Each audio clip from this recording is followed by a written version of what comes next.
अस्सलामुअलैकुम जी। Chapter 1 basic concepts of chemistry का क्वेश्चन नंबर 8 एक्सरसाइज का ये आपके पास बताता है कि इन टर्म्स को आपने डिफाइन करना है, प्लस इनकी तीन एग्जांपल्स देनी है। सबसे सिंपलेस्ट डेफिनेशन जो बन सकती थी वो मैंने लिख दी है आपके सामने, इसको एक दफ़ा समझ लीजिएगा। फर्स्ट वाली जो आपके पास है ना, वो आपके पास है कि ग्राम एटम क्या होता है। ग्राम एटम में आपने लिखना है कि एटॉमिक मास ऑफ एलिमेंट जब उसको ग्राम में एक्सप्रेस किया जाए। किसी भी एलिमेंट के एटॉमिक मास को जब ग्राम में लिखा जाता है वो कहलाता है ग्राम एटम। तीन एग्जांपल्स देनी है। फर्स्ट वाली एग्जांपल होगी आपके पास 1 gram atom of hydrogen is equal to 1.008 gram, 1 gram atom of carbon is equal to 12 gram, 1 gram atom of oxygen is equal to 16 gram. ये तमाम आपके पास एलिमेंट्स हैं। हाइड्रोजन होता है H, कार्बन होता है आपके पास C, ऑक्सीजन होता है आपके पास O। तो ये एलिमेंट के एटम्स के मास को जब ग्राम में एक्सप्रेस कर दो वो बन जाता है ग्राम एटम, ये याद कर लो। सेकंड चीज है आपके पास ग्राम मॉलिक्यूलर मास क्या होता है। तो molecular mass of a substance जब उसको ग्राम में एक्सप्रेस कर दिया जाए वो कहलाता है ग्राम मॉलिक्यूलर मास। अगर यहीं पे ग्राम मॉलिक्यूल भी पूछ लेता तो यही आपके पास डेफिनेशन थी।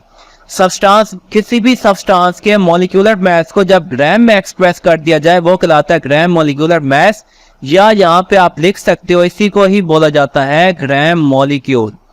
ग्राम मॉलिक्यूलर मास बोल लो या ग्राम मॉलिक्यूल बोल लो, एक ही बात है आपके पास। सही हो गया, एक ही डेफिनेशन लिखेगी। वैसे ही यहाँ पे जैसे ग्राम एटम बोल लो या ग्राम एटॉमिक मास बोल लो, इसकी भी यही डेफिनेशन ही आपके पास बनेगी।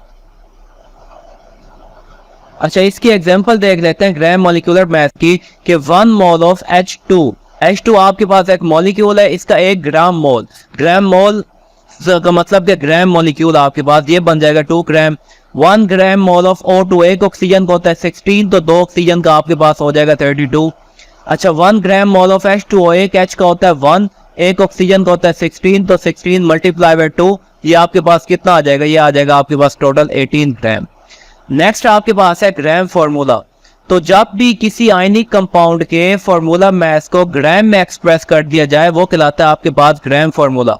आयनिक कंपाउंड का फार्मूला मास लिखा जाता है, उसका आयनिक मास नहीं लिखा जाता है। क्यों नहीं लिखा जाता? क्योंकि आयनिक कंपाउंड्स आपके पास मॉलिक्यूल्स की फॉर्म में एग्जिस्ट नहीं करते हैं। आयनिक कंपाउंड्स आपके पास आयनिक फॉर्म में एग्जिस्ट करते हैं, इस वजह से हम उसका फार्मूला मास लिखते हैं। जो भी उसका फार्मूला होगा, उसका जो मास होगा वो कहलाएगा उसका फार्मूला मास। जैसे कि NaCl एक फार्मूला है सोडियम क्लोराइड का। इस फार्मूले का जो मास होगा जब उसको ग्राम में लिखा जाएगा वो कहलाएगा 1 ग्राम फार्मूला। सोडियम का होता है 23, Cl का होता है आपके पास 35.5, जब इसको प्लस कर दो ये आपके पास आ जाता है 58.5।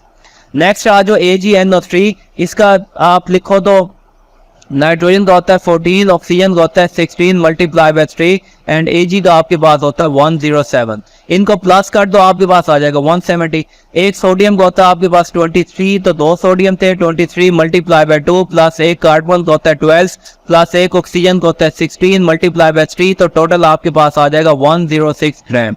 तो एक आपके पास आयनिक कंपाउंड के फार्मूला के मास को जब ग्राम में एक्सप्रेस कर दिया जाए वो कहलाता है आपके पास ग्राम फार्मूला। सही हो गया। नेक्स्ट आ जाओ, वो आपसे पूछता है कि ग्राम आयन क्या होता है। तो जब किसी आयनिक स्पीशी के मास को जब हम ग्राम में एक्सप्रेस करते हैं वो कहलाता है ग्राम आयन। आयनिक स्पीशी का मतलब ऐसे तमाम सब्सटेंसेस जिसपे कोई ना कोई चार्ज हो, जैसे कि OH नेगेटिव, इस पे चार्ज है -1, ऑक्सीजन का होता है 16, H का होता है 1, तो ये आपके पास हो जाएगा 17 ग्राम। कार्बन का होता है आपके पास 12, एक ऑक्सीजन का होता है आपके पास 16, तो 16 मल्टीप्लाई बाय 3 प्लस 12 ये आपके पास होता है 60 ग्राम। एक सल्फर का होता है 32, एक ऑक्सीजन का होता है 16 मल्टीप्लाई बाय 4, ये आपके पास आता है 96 ग्राम।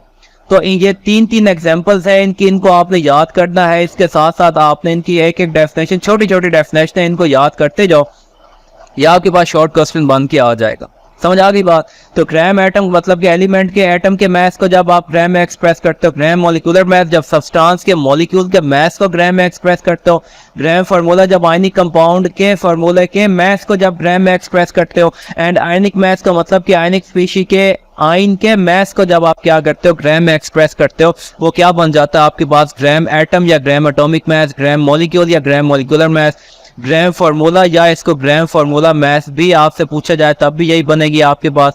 इसके अलावा ग्राम आयन पूछ लिया जाए या आपके पास ग्राम आयनिक मैथ पूछ लिया जाए तब भी इसकी यही डेफिनेशन आपके पास बनेगी। ग्राम आयन पूछ ले या ग्राम आयनिक मैथ पूछ ले, इनकी एक ही डेफिनेशन आपके पास बनती है। नेक्स्ट आइएगा आगे जो उसने पूछा हुआ है आपके पास के अगली जो टर्म उसने पूछी है वो है मोलर वॉल्यूम।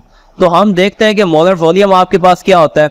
जब भी किसी एक मोल के गैस को स्टैंडर्ड टेम्परेचर एंड प्रेशर पे जब वो 22.414 डीएम क्यूब का वॉल्यूम ऑक्युपाई करता है, ऐसी गैस जिसके मोल्स कितने हो 1 mole of any gas at standard temperature and pressure जब वो 22.414 डीएम क्यूब का वॉल्यूम ऑक्युपाई करती है उसको बोल दिया जाता है वो आपके पास क्या है molar volume.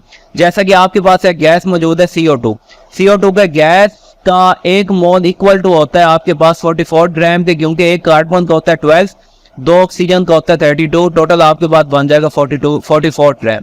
44 gram of CO2 मतलब कि एक मोल ऑफ CO2 एक STP, इसका वॉल्यूम बन जाएगा 22.414। वैसे ही एक नाइट्रोजन का होता है 14, 3H मिला लो इसके साथ, ये बन जाएगा 14 + 3 17 ग्राम। तो 17 ग्राम अमोनिया को जब आप STP पे इसका एक मोल लेते हो ये आपके पास इतना वॉल्यूम देता है। वैसे ही SO2 एक सल्फर का होता है 32 एंड 32, क्योंकि 2 ऑक्सीजन का होता है 32, ये आपके पास बन जाता है 64।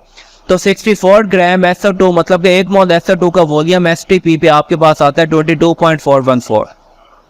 तो किसी भी गैस का एक मोल का वॉल्यूम STP पे आपके पास होता है 22.414। ये उसकी 3 एग्जांपल्स आपके पास आ गई। उसके बाद उसने पूछा है कि एवोगैड्रोस नंबर क्या होता है। तो एटम, आयन या मॉलिक्यूल, एक मोल सब्सटेंस के अंदर जो इनका नंबर होता है वो कहलाता है आपके पास एवोगैड्रोस नंबर। जैसा कि 23 ग्राम सोडियम के अंदर आपके पास एटम्स कितने होते हैं 6.02 10 की पावर 23। CO2 आपके पास एक मॉलिक्यूल है, मॉलिक्यूल के अंदर आपके पास CO2 मॉलिक्यूल का एक मोल 44 ग्राम के इक्वल होता है, इसके अंदर मॉलिक्यूल्स भी 6.02 10 की पावर 23 होते हैं। OH नेगेटिव 17 ग्राम इसका, इसके अंदर जो आयंस की तादाद होती है वो भी आपके पास 6.02 10 की पावर 23 आयंस होते हैं। ये इसकी 3 एग्जांपल्स हैं प्लस इसकी छोटी सी डेफिनेशन है, यही लिख लो, यही याद कर लो। नेक्स्ट आपके पास आता है कि स्टोइचियोमेट्री क्या होती है। तो जब भी हम किसी भी रिएक्टेंट्स एंड प्रोडक्ट्स के दरमियान बैलेंस केमिकल इक्वेशन में उनके दरमियान क्वांटिटेटिव रिलेशनशिप को स्टडी करते हैं, रिएक्टेंट एंड प्रोडक्ट्स के दरमियान बैलेंस केमिकल इक्वेशन में जब उनकी क्वांटिटेटिव रिलेशनशिप को स्टडी किया जाता है वो कहलाती है आपके पास स्टोइचियोमेट्री। मेट्री का मतलब होता है स्टडी करना। 2 लॉस को ये ओबे करती है, एक आपके पास law of conservation of mass होता है, एक लॉ ऑफ डेफिनेट प्रोपोर्शन होता है। ये मुकम्मल चैप्टर में डिटेल से समझाया आपको। 2 एजम्पशंस ये फॉलो करती है कि तमाम रिएक्टेंट्स आपके पास प्रोडक्ट में जाने चाहिए एंड कोई साइड रिएक्शन अकर नहीं होना चाहिए। एक एग्जांपल मैं यहाँ पे लिखने लगा हूँ, आपके पास H2 + O2, इसने मिलके आपके पास क्या बना दिया H2O। इसको बैलेंस कर लो तो आपके पास यहाँ पे आ जाएगा 2 एंड यहाँ पे आ जाएगा आपके पास 2। ये बैलेंस इक्वेशन है। अब इस बैलेंस इक्वेशन में अब जो क्वांटिटेटिव रिलेशनशिप है कि 2 मोल्स H2 के आपके पास 2 मोल H2O बनाते हैं एंड 1 मोल O2 आपके पास 2 मोल H2O के बनाते हैं। तो आपने क्वांटिटेटिव रिलेशनशिप फाइंड किया बिटवीन रिएक्टेंट्स एंड प्रोडक्ट्स के दरमियान बैलेंस केमिकल इक्वेशन में, उसको बोला जाता है ये आपके पास स्टोइचियोमेट्री है। 2 लॉस को ओबे करती है, law of conservation of mass and law of definite proportion को, एंड 2 एजम्पशंस है इसकी कि तमाम के तमाम रिएक्टर्स प्रोडक्ट्स में जाने चाहिए। H2O2 मुकम्मल का मुकम्मल प्रोडक्ट में जा चुका है। दूसरी क्या चीज़ है कि कोई साइड रिएक्शन नहीं होना चाहिए, इसके साथ कोई और चीज़ नहीं बननी चाहिए जो कि नहीं बनी है। ये अब आपके पास स्टोइचियोमेट्री कैलकुलेशन आप इस इक्वेशन पे फॉलो कर सकते हो।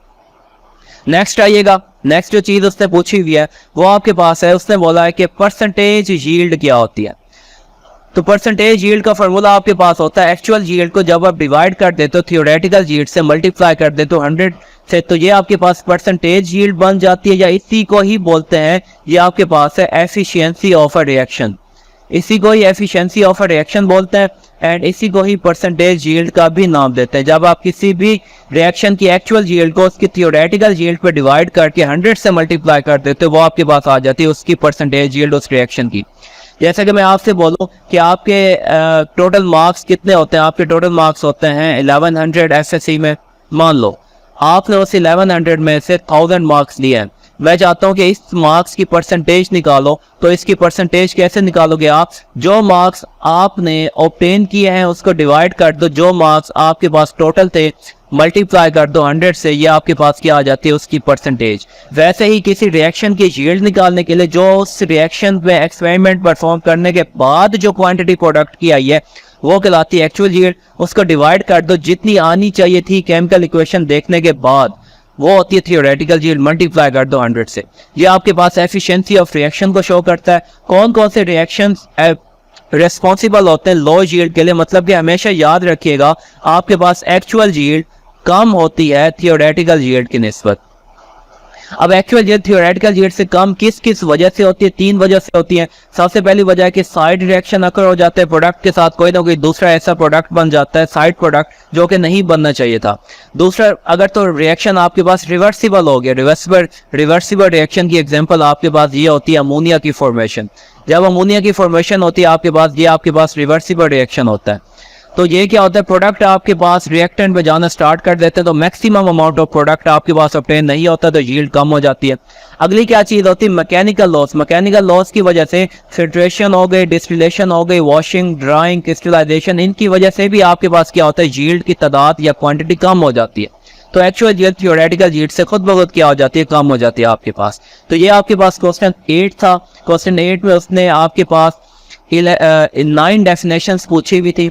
ये 9 की 9 डेफिनेशन बिल्कुल शॉर्ट फॉर्म में, इजीएस्ट फॉर्म में आपको बना के दे दिए। यही आप याद कर लो, उसके अलावा कुछ याद करने की आपको जरूरत नहीं है। उम्मीद है कुछ ना कुछ आपको सीखने को मिला होगा। सीखने को मिला है तो thank you very much. Allah Hafiz.